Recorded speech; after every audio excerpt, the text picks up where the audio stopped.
Okay, so welcome back. Today is day 29 of the 30-day cleanse. So for those of you who are finding this on YouTube, most of the cleanse and what we're talking about is over on the Facebook group, Oil This by Jenny. And we're doing, we've done the detox phase, the reset phase, rather first, and then the detox, and now we're doing the nourish phase. But over there is where you're going to get all of your vitamins that we're talking about, all of the supplements, and the different protocols for that. So here, we're talking today about Nourish, and we've gone through so many routines that you can fill up your day with, fill up your body with, fill up your life with. We've done yoga and journaling and affirmations and lots of things that once you start detoxing things, food and just things out of your life, and you want to become just a better person and a person who grows and learns, you're just going to want to nourish more every single day. And so today we're actually talking about free to give and the power of knowing your numbers and knowing your finances.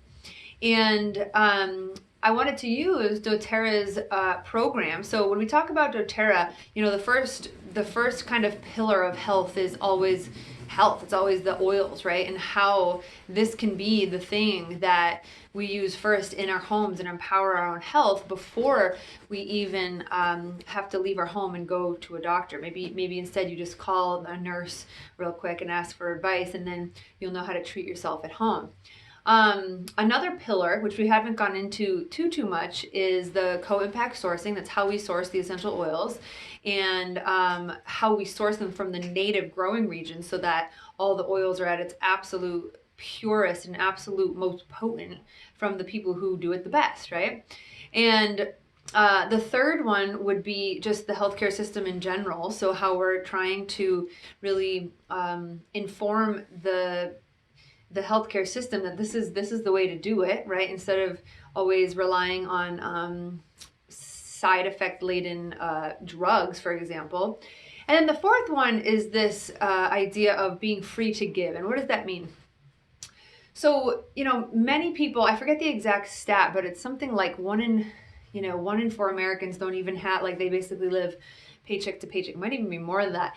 But, most Americans, like, if they lost their job, they wouldn't have 6 months of savings to fall back on. Okay. And so the financial education or the lack of financial education that we have is pretty serious, right? So I was actually talking to a friend once about, our budgeting and finances, and she said it was amazing because when I actually finally looked at my bank account and I actually tracked what I did every week, and I was like, where's my money going? She noticed how many times her family stopped for Dunkin' Donuts just for like a quick little, snack or drink, and it was astronomical. She couldn't believe how much she was spending, right? So I wanted to talk to you a little bit about today. And you might be thinking, Nourish, like, why is tracking your numbers nourishing? Because the fact that most Americans don't know too much about financial health and education, then it's kind of the reason why we feel stuck, or we don't have enough money to do this and to do that. And so the more that you know about this as a kid, and the earlier you can just do it, like if this is the first time you're ever seeing anything on it and the importance of it, if this is the first time, you just have to start somewhere, right? So I want to introduce you to the Free to Give program that doTERRA has, and kind of talk about what I've done through it, that's been helpful for me. So doTERRA teamed up with these authors who wrote the 4 Laws of Financial Prosperity, and it's a super quick read. You can actually get it on the doTERRA website, so I will link this below. But it's a super quick read. I read it on the way to convention one year, and what they do is they take this notebook, this workbook, and they teach you the four laws of financial prosperity. So the first one is tracking, okay? And basically you can go on to doTERRAfreetogive.com. So DOTERRA freetogive.com, doTERRA Free to Give, and you can download the monthly budget tracker, okay? And then you can also do the expense tracker, right? So it looks something like that. So in my own personal life, what I had started to do, because there's all of these spreadsheets that you can follow and finance people and things that you can do, but if you're not savvy in or good at focusing on and using a spreadsheet, all you have to do is take a notebook, right? You just take a notebook and you take a journal or something like that, and you take a free piece of paper, and you can start every day. You can start once a week. Just take one time and put it into your calendar, and you're just gonna say, you know, 1 through 31 for the month, or you can just do 1 through 7 for the week, and you're gonna say how much, you know, you spent that day, how much cash you spent, how much was given to you. Okay, so for example, one time I got a Visa gift card and I used it for gas. So you know what I did? I took, let's say it was $30, and I took my Visa gift card and I paid for the gas. But then when I came home and I was looking at my finances that week, I took $30 out of my checking account and I wrote gas and I moved it over to my savings. Because if I was not given that $30 gift card, then I would have had to pay for that gas. But see, it's not really savings unless you actually move the money over to savings, okay? So that's a big misconception, because people are like, oh cool, an extra $30. And you might spend it on something like Dunkin' Donuts coffee, right? But if you move it over to your savings, then now we can start to save for a target date or pay off debt or whatever you have, okay? So the second one is, instead of track, the next one would be target. And this is all in the book, and it's a very, very cool read. And so what they do here is the 4 targets, the 4 biggest debts that people have, which is credit card, car payment, medical or school loans, and then mortgage. Okay? And so here you can have the categories. So if this is something different for you, if this is like, if you have a different expense that's not one of those 4, you know, like I said, credit cards, usually big car payments. I'm just trying to think what else people would have, loans and mortgage. You know what you have, right? So then you could just cross out one of those and put that debt there. And then you start to just track every single thing. So again, most of this stuff is on doTERRAfreetogive.com. You can just download all these things. Okay, the next one is trim. Okay, so they're teaching you here, trimming your spending. So kind of just like what I said, this is actually called the snowball debt eliminator. And what they're saying is basically what I said. So like, say if you have a car payment and then all of a sudden you're done with that car payment and it was like a $250 car payment every single month, you'd actually keep that same debt or whatever, and you pretend you have that car payment and you put it off to the next debt and you keep paying that next debt at $250, so you pretend you still have that car payment, and then when that debt is done, you put it over to the next one and the next one. Okay, so it's just a way to plan out your, you know, make sure you're always paying off debt. And here it says the snowball debt eliminator plan. You can use this chart to plan out your snowball debt eliminator to see, you know, where you can pay off the debt. So debt type, monthly payment, remaining balance, additional payment made. Okay. The final one is training. Now, again, this might be the first thing you watch. This might be super, super high level, and this might be your thing, right? But I have found that many people, even my age, have never, if they weren't good with numbers, or if they weren't good, you know, doing accounting or some kind of financial thing as their career, they just never had the training. Like, it's not a class you typically take in school. It's not something that sometimes parents talk about when you're young. So what I had to start to do was just train myself and start with books like this. Okay, so that's why I wanted to tell you about this. And I also, so some other, you know, books that I have, gosh, I'm just trying to think. Dave Ramsey, there's so many and I can't even think of them off the top of my head. If you look up things like Marie Forleo and look up, you know, just debt under her, she's interviewed a ton of people, Oprah, you know, Tony Robbins. I used to listen to some videos with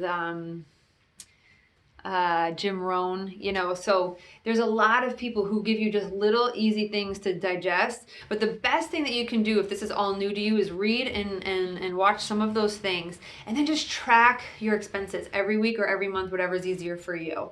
Another good resource, if you don't have anything that tracks your money and you're not sure where you lie with your net worth, is Mint. So just look up Mint or intuit.com, and it'll help you to like put in every single bank account and debt that you have and just track it so you know where everything goes, okay? So that brings me to the point of, you know, why it was that I became a wellness advocate and what the advantages of being a wellness advocate. So you know, when you use the essential oils and do these things like cleanses, you realize what you've been missing. You realize that you've never cleansed in your life, or you realize that, wow, I didn't realize I could feel this good. And the cool thing is, like myself and like many of people who get started, is we just love the oils. The oils changed our life. The oils, you know, replace medicines for us. The oils have replaced household cleaners for us. And we can't keep our mouths shut about them. So when it makes you feel really good, you just can't help but talk about it to other people. And then other people realize, like, wow, I can't believe this isn't part of the healthcare system. So what happens is like you can't help but sharing. And so when you share, instead of doTERRA paying millions and billions of dollars on advertising, they pay wellness advocates, right? So anyone can do this who wants to share oils. You might get enough, you know, income back that you can just pay for your oils, and that's all you need. You might get enough income that is an entire lifestyle for you. So now it becomes your career, which has happened to me, which has happened to a lot of people, a lot of advocates. So the last thing I just wanted to show you here was that really the point of being financially free in doTERRA's mission is that you have enough money to give back. Okay, so the Healing Hands was created, the Healing Hand Foundation was created by doTERRA founders like a few years after they started doTERRA in order to give back to the communities who provide oils to us. So not only do we pay them fairly, not only do we pay them on time, not only do we actually create and build infrastructure for them and their communities, but we give back to them so much. And the Healing Hands Foundation is something that does that. And so these two products, the Rose Lotion and the Hope Oil, are two products that when you buy those products, which are some of the best, like I actually use Hope Oil every single day as a perfume. It has frankincense, frankincense, vanilla, ylang ylang, and I'm missing the fourth. I think it's bergamot. But it's so beautiful, and I love it as a perfume. And so when you buy that, it's 100% of the proceeds go to the Healing Hands Foundation, okay? So I just wanted to read this one part. Part of doTERRA's mission is to build and develop people into something greater and make the world a better place. By giving back, you're building yourself into something greater, and you're also making the world a better place. And so I'm going to send you the link below to the Hope Oil and the Rose Lotion. And I just wanted to show you too that you can start doing this with your children. You can start, my niece is here. You want to come over?